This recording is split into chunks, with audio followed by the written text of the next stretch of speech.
देखिए, होली तो वैसे हिंदुओं का बहुत बड़ा पर्व माना जाता है और उसमें उत्तर प्रदेश, उत्तराखंड, मणिपुर और गोवा की जीत के बाद जो भारतीय जनता पार्टी और साथ में ही पूरे दिल्ली और साथ में पूरे विदेश की जनता में जो उत्साह की लहर दौड़ी है, उससे होली की खुशी हमारी दुगनी हो गई है। एमसीडी इस बार जीत दिख नहीं रही है, हम जीत चुके हैं, बस चुनाव होने की बात है।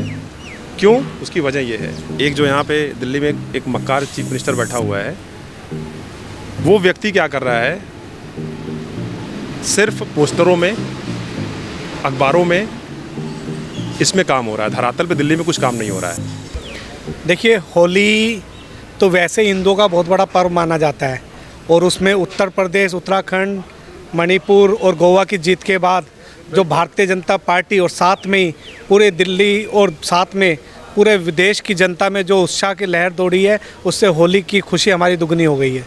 क्या बात है सर, ये बताइए कि इस बार यूपी में जो जीत हासिल हुई है, सबसे बड़ा क्रेडिट किसको देना चाहेंगे आप? नहीं, इसमें देखिए, विकास के नाम पे जो हमने भारतीय जनता पार्टी ने चुनाव लड़ा, इसमें मोदी जी के कामों को, योगी जी के कामों को जनता ने सराहा और जनता ने अपना इतना स्पष्ट बहुमत देकर सिद्ध कर दिया है कि यहाँ ना तो जातिवाद को बढ़ावा मिलेगा, ना यहाँ परिवारवाद को बढ़ावा मिलेगा। यहाँ अगर बढ़ावा मिलेगा तो सिर्फ विकासवाद को। अच्छा, बीजेपी की किसी एक बड़े पॉलिटिशियन को आप क्रेडिट देना चाहें कि हाँ, इनका सबसे मुख्य किरदार रहा है यूपी के इलेक्शन में, तो वो आप किसका नाम लेंगे? नहीं, देखिए, पार्टी के सभी शीर्ष नेतृत्वों ने इसमें पूरी जी जान से काम करा। पार्टी की पूरी योजना, जो उन्होंने योजना बनाई, उसमें सभी ने काम करा, चाहे हमारे देश के प्रधानमंत्री मोदी जी हों, चाहे गृह मंत्री अमित शाह जी हों, चाहे हमारे वहाँ के प्रदेश के अध्यक्ष स्वतंत्र देव जी हो, योगी जी हों, और एक विशेष भूमिका में रहे तो सुनील बंसल जी, जो संगठन महामंत्री के रूप में उन्होंने। बाकी ये बताइए कि अब यूपी के चुनाव तो हो गए, अब सबकी नज़रें एमसीडी इलेक्शंस पर आ गई हैं, तो एमसीडी इलेक्शंस को लेकर के क्या तैयारियां रहने वाली हैं? एमसीडी इलेक्शन को लेकर जो अभी आपको 4 स्टेट में जनता ने बताया है, और वही आने वाले दिनों में दिल्ली में भी होने वाला है। दिल्ली में भी विपक्ष का बिल्कुल सुपड़ा साफ होने वाला है और हम फिर से निगम में भारतीय जनता पार्टी की सरकार बनाने वाले हैं, पूर्ण बहुमत से बनाने वाले हैं, और इसमें भी कोई दो राय नहीं है।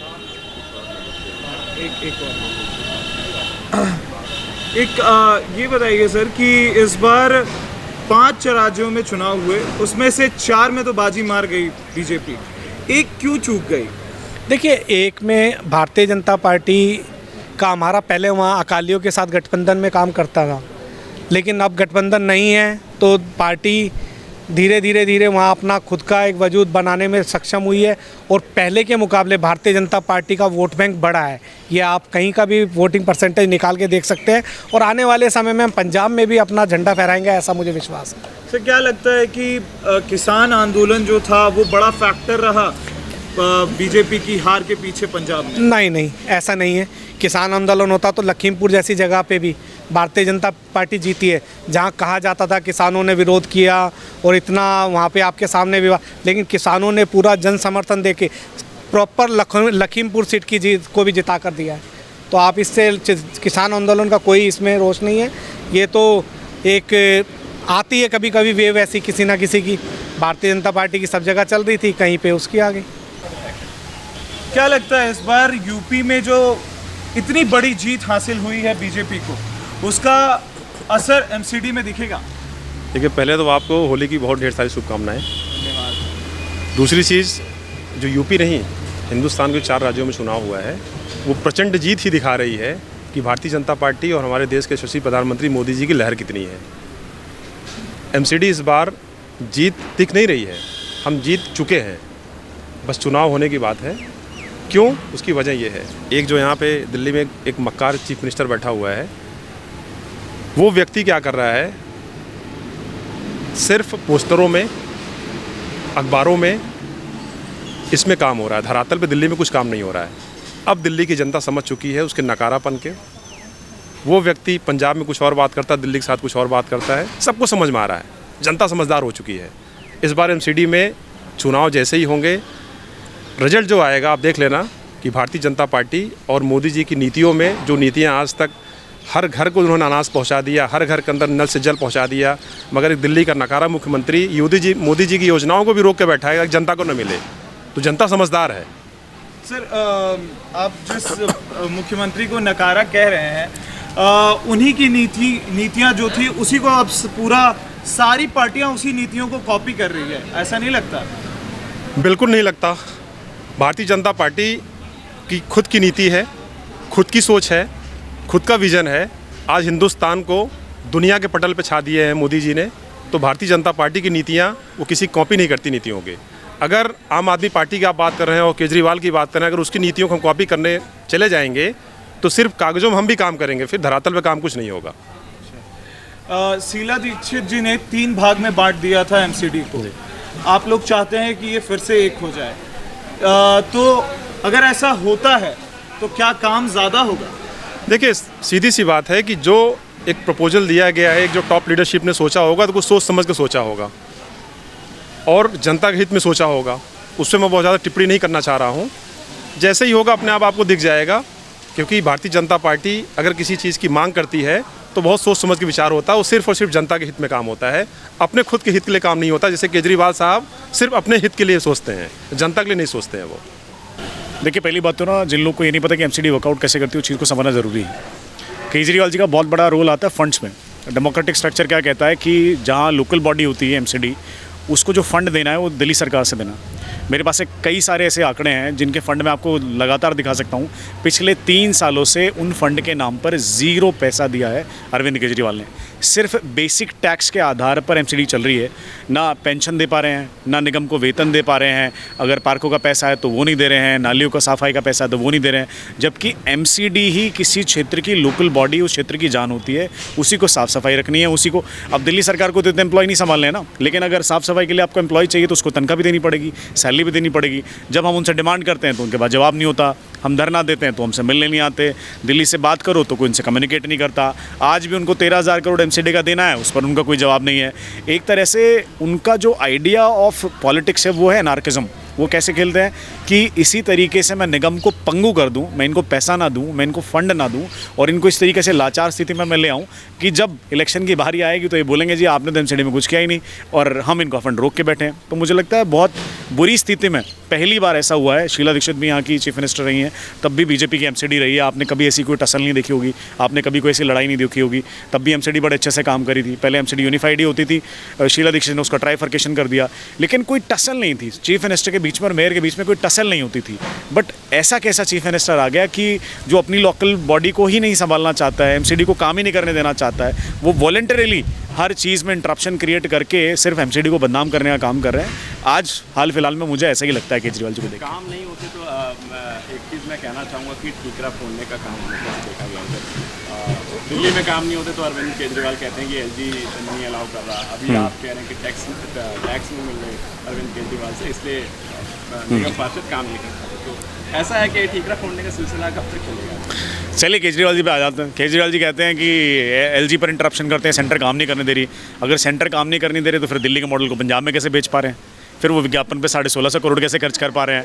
हर दिन उनका बड़े बड़े पेज में अखबार में विज्ञापन आता है, कश्मीर से लेकर कर्नाटक से लेकर कन्याकुमारी तक, जहाँ उनकी भाषा को भी लोग नहीं समझते हैं, उस भाषा में भी वो विज्ञापन कैसे दे पाते हैं? क्या उस बात की अर्जी एलजी देता है? क्या उस बात की अर्जी सेंट्रल गवर्नमेंट देता है? क्या आपने कभी एमसीडी के बड़े बड़े पेजेस के विज्ञापन देते हैं, बड़े बड़े होर्डिंग देखे हैं, बड़े बड़े विज्ञापन? कितना खर्चा एमसीडी करती है? पैसा होगा तो खर्च करेंगे ना। और रही बात ठीकरा फोड़ने की, ठीकरा क्यों ना फोड़ें? हम जिम्मेदार हैं। केजरीवाल अगर सीएम है तो चीफ मिनिस्टर जिम्मेदार है फंड देने के लिए।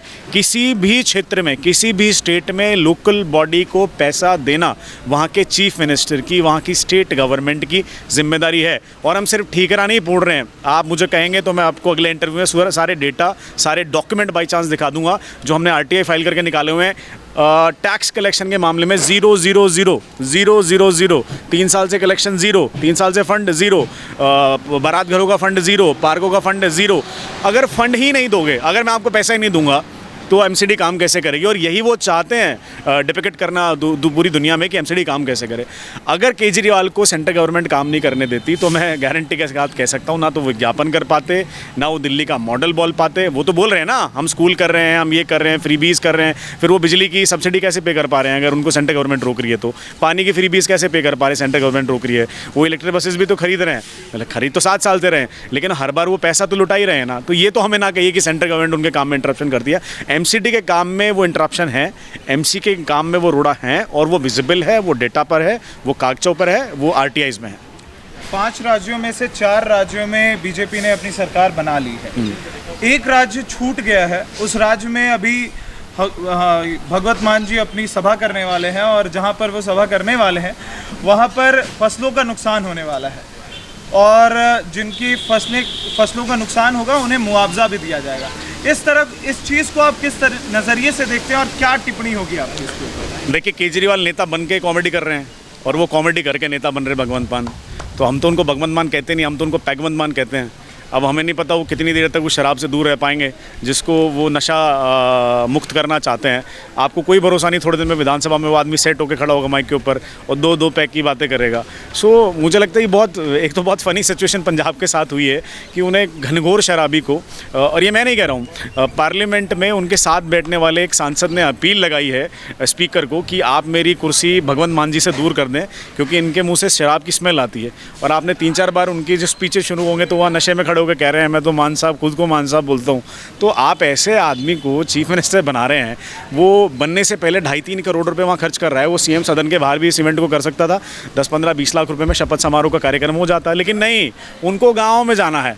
गांव में क्यों जाना है कि उनको 2 करोड़ रुपए खर्च करने हैं, वो फंड करना है। अब ये 2.5 करोड़ रुपए, 3 करोड़ रुपए, उनका भी विज्ञापन कश्मीर से कर्नाटक से शुरू हो गया है। तो सेम मीडिया स्ट्रैटेजी जो दिल्ली में केजरीवाल फॉलो करता है वो पंजाब में जा चुकी है। मुझे लगता है भला वाला तो कुछ नहीं होने वाला। थोड़े दिन में वो वहीं की भी एक रोड की फ़ोटो खींचेंगे, देखिए हमने पंजाब बदल दिया, एक अस्पताल की फ़ोटो खींचेंगे, हमने पंजाब बदल दिया।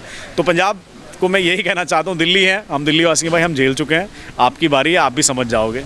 अभी कुछ दिन पहले किसी ने कहा था कि यूपी में मॉन्क की सरकार बनी है और पंजाब में ओल्ड मॉन्क की सरकार बनी है। तो वही बात आप कह रहे हैं। इसमें तो कोई दो राय नहीं है ना। देखिए, मैं ये नहीं कहता कि वो शराब का सेवन ना करें, उनका अपनी पर्सनल मैटर हो सकता है, लेकिन पी करके पार्लियामेंट तो ना आए।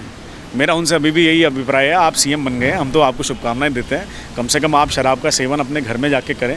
अब आप पी के विधानसभा ना आ जाए कीजिए कि कभी आप विधानसभा में भी वहाँ सेट खड़े और उसके बाद बातें करें, तो मुझे लगता है ये थोड़ा सा गड़बड़ मामला हो जाता है। तो और फिर वो नशा मुक्त पंजाब कैसे करेंगे अगर वो खुद ही इसमें इन्वॉल्व है। तो दिल्ली में उन्होंने शराब के ठेके इतने खोल दिए, पूछे, उन्होंने दिल्ली को गोवा बना दिया, यहाँ तो दिल्ली के हर गली मोहल्ले में ठेके हैं। तो उनका मुझे समझ नहीं आता कि आज से पहले जब केजरीवाल प्रोटेस्ट एक्टिविस्ट होते थे तब तो शराब के ठेके बंद करवाते थे। आप इनकी फ़ोटो पुरानी निकाल के देखिए, ये शराब के खिलाफ प्रदर्शन करके ठेका बंद करवाते थे, आज ये खुद ठेके खोल रहे हैं। तो ये सुबह कुछ और है, शाम कुछ और है। Kejriwal is too unpredictable to predict. वो सुबह कुछ कह के शाम को क्या पलट जाए हमको भी नहीं पता भाई, और शाम को कह के सुबह क्या पलट जाए वो हमको भी नहीं मालूम भाई। हमको क्या, वो किसी को भी नहीं मालूम। अंत में इस होली के शुभ अवसर पर क्या संदेश देना चाहेंगे आप दिल्ली की जनता को, देश की जनता को? देखिए, 4 राज्यों में भगवा में होली मन चुकी है। अगर आप चाहते हैं कि आपके राज्य में भी डेवलपमेंट आए, विकास आए, एक अच्छी सरकार आए, एक ऑनेस्ट सरकार आए, तो अपने राज्य को भी भगवा में होली में कन्वर्ट करें। हमारी होली तो भगवा में हो गई है, तो आपकी भी आने वाली हो। इसी शुभकामनाओं के साथ नमस्कार।